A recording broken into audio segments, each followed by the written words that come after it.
जसं महाराष्ट्रातल्या तमाम मराठी मनाला वाटलं तशीच आमची ही भावना होती. खूप बरं वाटलं की दोन भाऊ एकत्र गेलेत. माननीय राजसाहेब बऱ्याच वर्षांनी तिथे गेलेले. आम्हालाही म्हणजे काय माहिती नव्हतं. अनपेक्षित माननीय राजसाहेब गेले आणि चांगली गोष्ट आहे, दोन भावांनी एकत्र गेले. तर जे महाराष्ट्राला आनंद देऊन गेला तेवढाच आनंद आम्हालाही देऊन गेला. शिवसेना पक्षप्रमुख तेच आहेत ना. अजून कोण आहेत? अजून गट आहेत बाकीचे आणि त्या अनुषंगाने त्यांनी केलेलं आहे.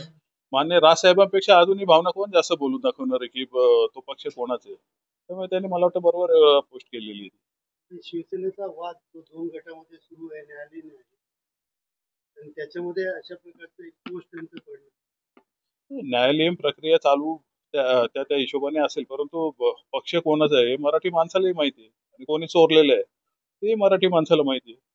जी राजसाहेबांची भावना होती तीच आमची आहे की माननीय उद्धवजी ठाकरे शिवसेना पक्षप्रमुख यांचा वाढदिवस होता, तो होता.